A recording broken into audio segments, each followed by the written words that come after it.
We have great advances in genetics. In that case, with the gods having these children with human maidens, it's quite possible that the return of the Nephilim at the end of days will also be linked to a similar kind of rituals in our time, and also to maybe some experiments with regard to genetics.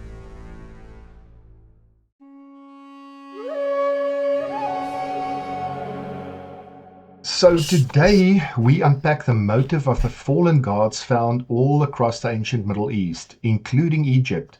Join us for a fascinating conversation and find out how these traditions influenced culture and found expression in bloodlines. So Willie, in your book, you link the old fallen seed idea from Sumerian Egyptian stories to the Bible's fallen angels. Could you walk us through how these ancient myths might be telling the same story as the angels who rebelled and fell? Yes, Labai. So what we do find is the same motive that we find in the ancient world.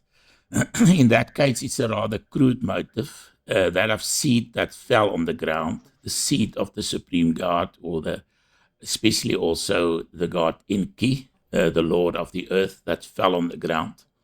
So that kind of motive, we also find that in the Bible, but now it's more refined. So in this case, we read about the stars that fell on the ground.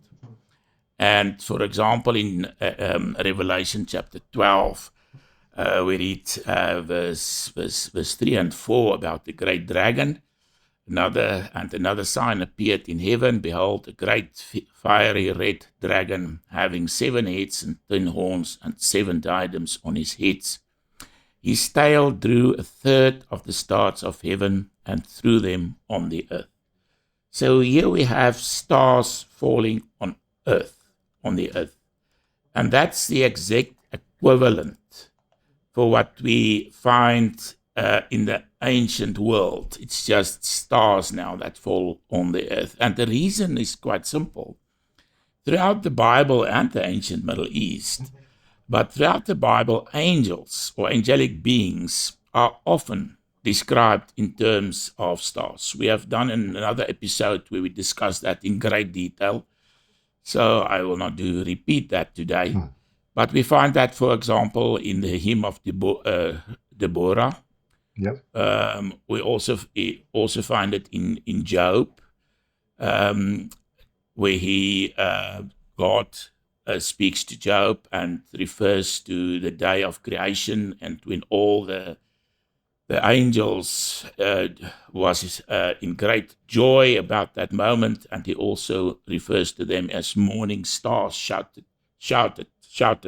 of joy. So we have that same kind of idea also in the New Testament. For example, in the book of Revelation, we have the stars in the hand of Jesus, and also we read about a star that fell from heaven, and that's closely linked there to an angel that went down and opened the abyss for the angel of the abyss and his demon followers to be let loose upon the earth, which actually also have reference to the return of the Nephilim, and we'll come back to that. So this idea of fallen stars or fallen seed, it's extremely old. It goes back to the oldest traditions in the ancient Middle East. Yes, and we have a continuous flow of tradition until our present day. Yeah, I find the imagery very interesting. So the fallen stars and the imagery of the seed. Why do you think they use the imagery? I almost said the fallen seed. Why do you think they use the imagery of the seed specifically? Yeah, so it's the divine seed that fell on the ground. Now, for example, in the Bible, we have a terminology where the angels is called sons of God. It appears quite often in the Bible, but it, for the most part, refers to the ancient terminology, just refers to the angels. We also find it, for example, in the Uruk texts from about 1200 BC, the sons of El in that case.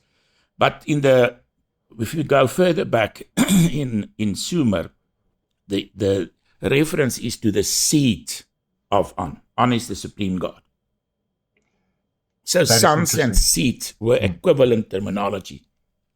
So the Anunnaki, that was the term for the gods. Now we find a similar terminology in, for example, Psalm 82, verse 6, where we read that the sons of God, or the children of the Most High is just another name for God, that they are the gods in the divine council. So it's just another reference to the gods, but in that ancient time, they talked of seed, the seed of the supreme God, which later on became the sons of God. That kind of terminology evolved through the years.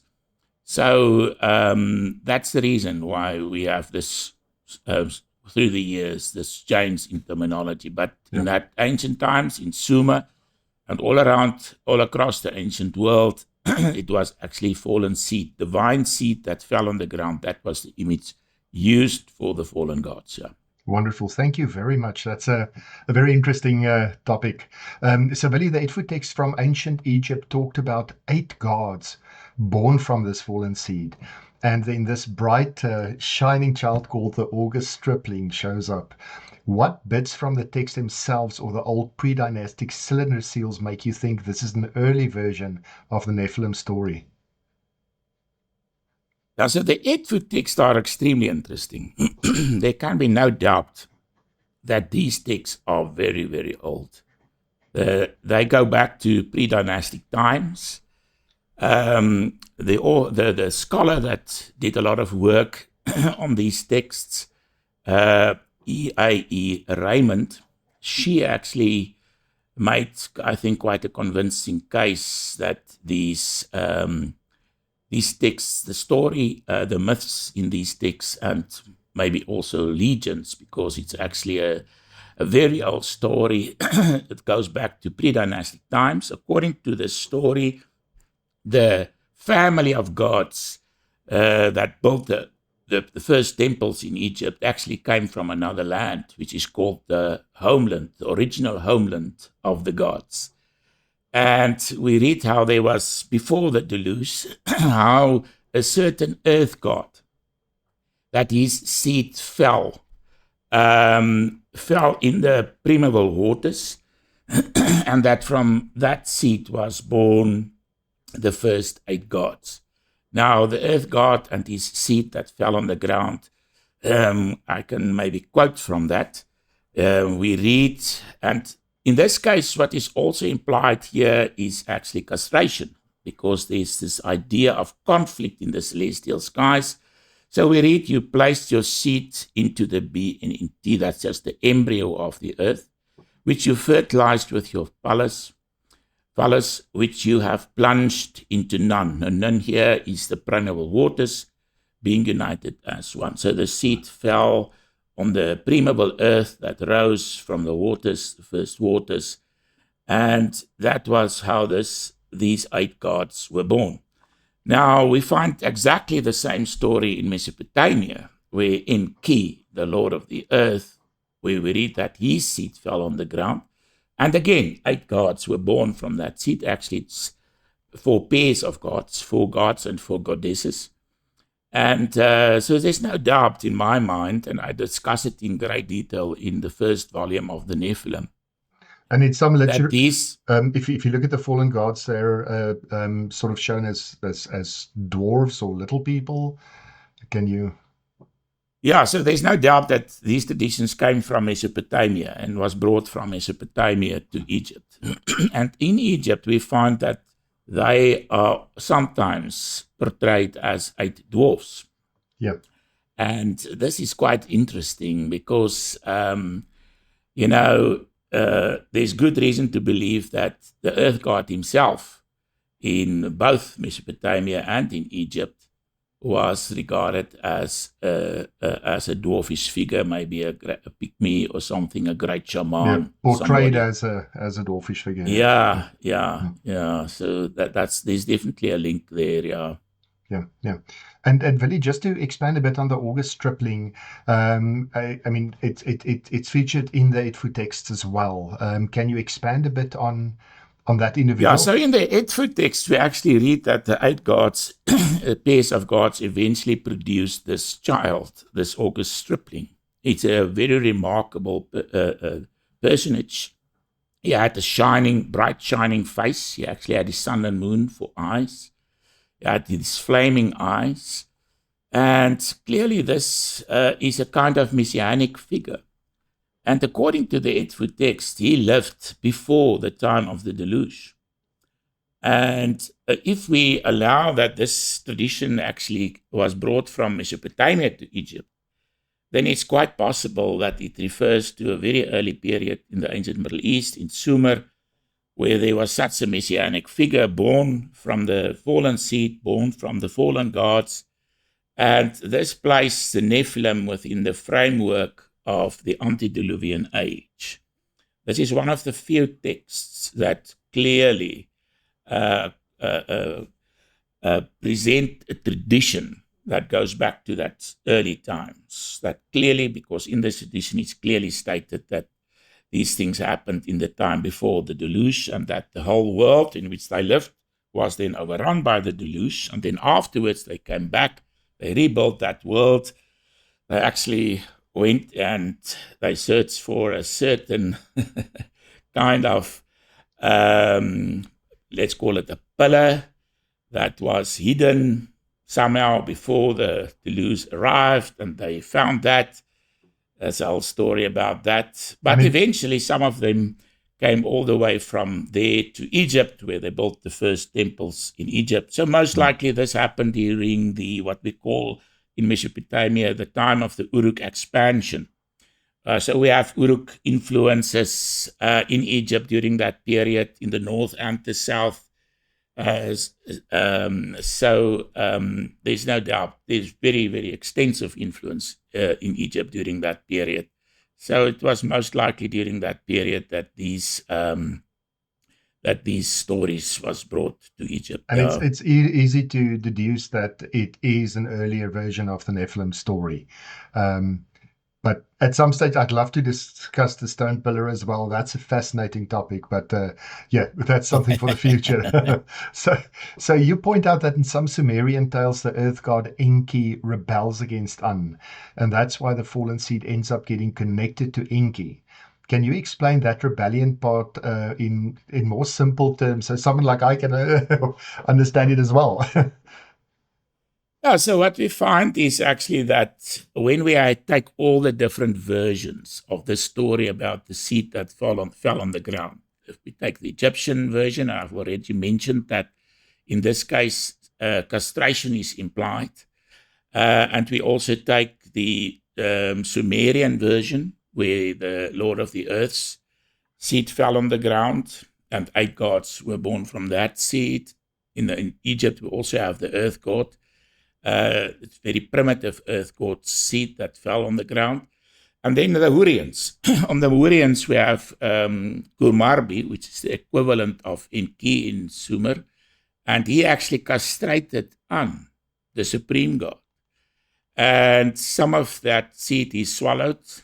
And from that, he gave birth to some other gods, for example, the storm god.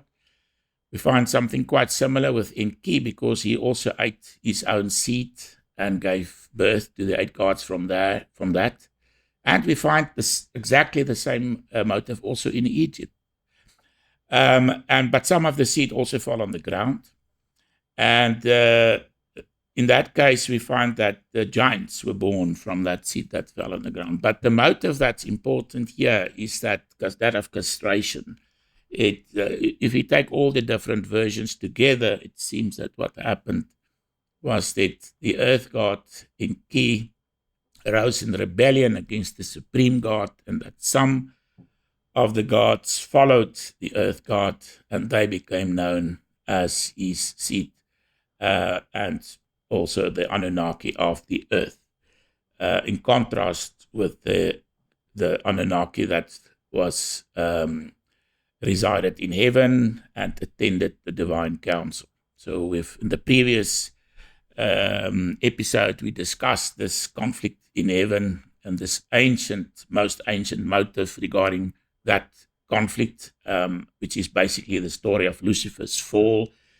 And within the Revelation is exactly the same context, Lucifer, the fall of Lucifer, and the background to the story in the Revelation is the stars that fell on the ground. It's the same motives, the same story. It's just very, very old. Yeah. And just to expand a bit on this idea of the fallen seed, you trace the fallen seed idea back to shamanistic stories, and specifically from Northern Asia, and then it changes and spreads during the Uruk period around 3000 BC. You already mentioned Egypt, but reaching places like Egypt, how do you think this story traveled so far across different lands? Yeah, so I think the oldest version goes back even before the Sumerian, Hurrian, and Egyptian versions of the story. And that was found among the shamans of the Northern Asian area. And in that case, the way that they envisioned this celestial event is that the thunder impregnated the earth. And this is how they understood the mushrooms that grew after the thunderstorm, especially in close association with the birch tree. And this was also the tree that was the typical tree associated with shamanism.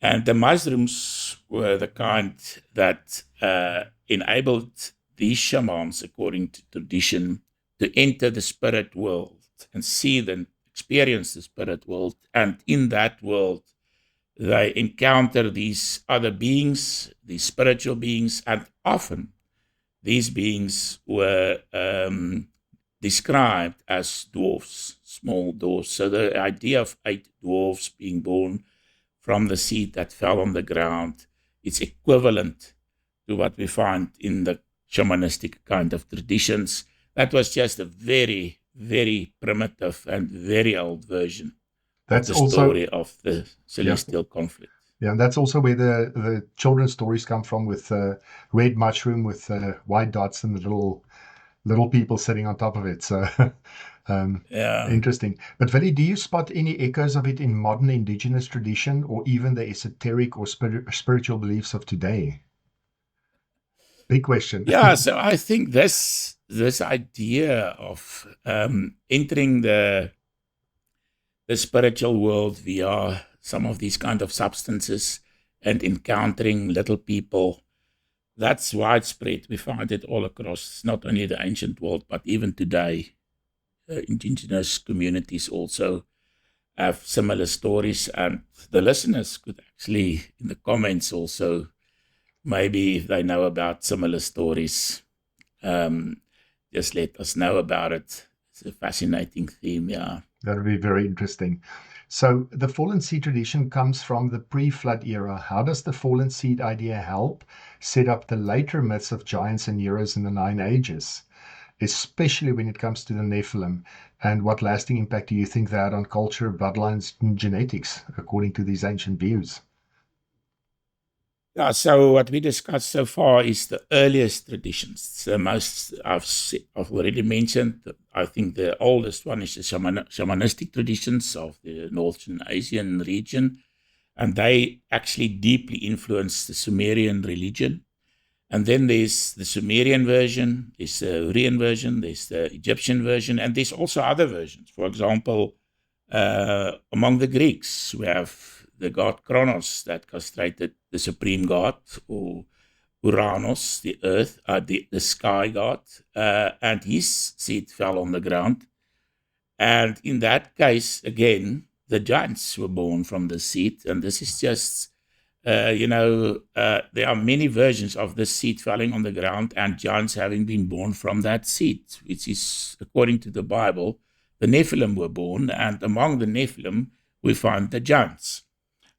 So this is how these stories come together. And then after the deluge, it's quite interesting, during the Uruk period, the dynasty of Uruk, the first dynasty of Uruk, their theology involves pairing the supreme god An, it was called An is just the exact equivalent of the Semitic El, with a goddess, in this case Ki, which means earth. So they paired heaven and earth. And then they had this motive of the heavenly seed falling on the earth, that's impregnating the earth.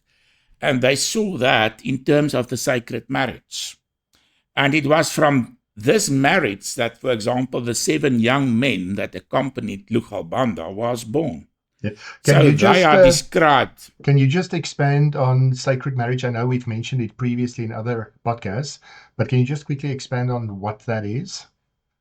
Yeah, so in this case, what we find is that Lugalbanda, he's described as, his name Lugalbanda means little king. He was most likely a dwarfish figure. He was a very great shaman. We read in one of his stories how he was reborn as a shaman in the nest of the great eagle. And he was the one that most likely participated in the sacred marriage ritual with Ninsun, which was, I think, there's good reason to believe, the daughter of Inmerkar, who was at that time the king. After him, Lugalbanda became the king according to this Sumerian king list.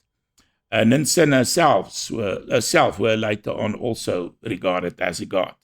But from their seed, from that marriage, that sacred marriage that they enacted during the new year, on that day, and it's actually interesting because on that day, the Pleiades also rose in the east with the early morning, and they saw that particular constellation as related to fallen seed that has grown, and it was also the planting season. So all these things came together in a kind of mixture, and during the sacred marriage, then from that marriage was born these 7 sons, and they were regarded then as the seed born from heaven. And in fact, they believed that these 7 young men were the incarnation of the Pleiades on earth. So here we see how all these different things, the fallen seed, the sacred marriage, and I believe that these rituals were closely linked with the story of the Tower of Babel. And we'll come back and we'll discuss the Tower of Babel in great detail. But here we also find a link between the fallen seed and the Nephilim, those born from the fallen seed. So we have these 7 sons born from this fallen seed. And then we have Dumuzi, who is described in exactly the same kind of metaphor. And then the 9th one, exactly as we find in the Egyptian tradition, where the 9th, after the 8 gods, fallen gods, they actually brought forth another god, the 9th god, the August Stripling. And in this case, Gilgamesh was the 9th one. And he was actually closely linked again with the sun and with shining face, etc., and described in very similar terms in Sumerian tradition. And he is the archetype of the Nephilim. He was described as a giant. He was a great king of Uruk. He was of the dynasty of Uruk, which were themselves descended from the great gods, according to the Sumerian king list. So here, all these things, all these elements of the story, the fallen gods are regarded as fallen seed, which via the sacred marriage brought forth these children, which in the biblical tradition is called the Nephilim, the fallen ones. And it all comes together. Seed. It all comes together in this culture, bloodlines and genetics imagery, if I can put it that way. Very, very interesting. Anything else you wanted to add to that? Yeah, so in our current age, we have great advances in genetics. And in that case, with the gods having these children with human maidens, it's quite possible that the return of the Nephilim at the end of days will also be linked to maybe a similar kind of rituals in our time, and also to maybe some experiments with regard to genetics, in this context. So I do not exclude that. I think that's quite a possibility. And in that sense, the things that we are talking about are very, very relevant to our own age. And when we see some of these same motives repeated, and especially the sacred marriage ritual and some of these kind of things, and especially in terms of genetic exploration and so forth, I think that should be an important sign that the Sign of end the is times. close. Yeah. And what practical Yeah. lessons do you think we can take from the fallen seed and the story of the Nephilim, and specifically on how to navigate our modern world? Yeah, so I believe, Jesus said that during the end of times, or especially during when he was on earth, he said that the Pharisees was not able to determine the signs of the time. So they could not see that he was the Messiah. And when the end of days arrive, I believe something similar will happen. Many people will not be able to discern the end times. But we have such a lot of information about those early days that when similar things start happening in our day and age, I think it will be important for us to discern these things. And I believe that is quite important and relevant to our own age. As it was in the days of Noah. Absolutely, yeah. Yes. So one last question, taking the previous podcast into account, what stands out about the fallen seed for you?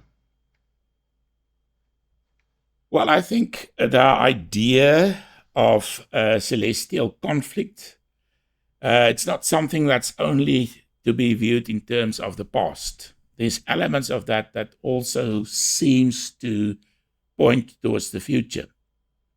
That conflict is not just something that happened once, a long time ago.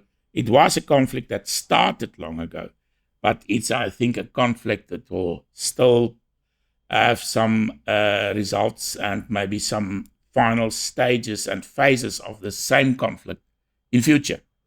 And when we read in Revelation about the great dragon that was cast out of heaven, in some sense it seems that it may refer to the past, but in another sense it seems that maybe it refers to the future and future events and terrible times that will come over this earth in future. And I think when we will eventually also come to the book of Revelation and discuss these same images and motives and see how they relate to our times. Yes, yes. Well, thank you very much, Willie. This was a very, very interesting discussion. I do look forward to the next one, and we will be talking about the three orders of the Nephilim, or the Shining Ones. So that's going to be very interesting.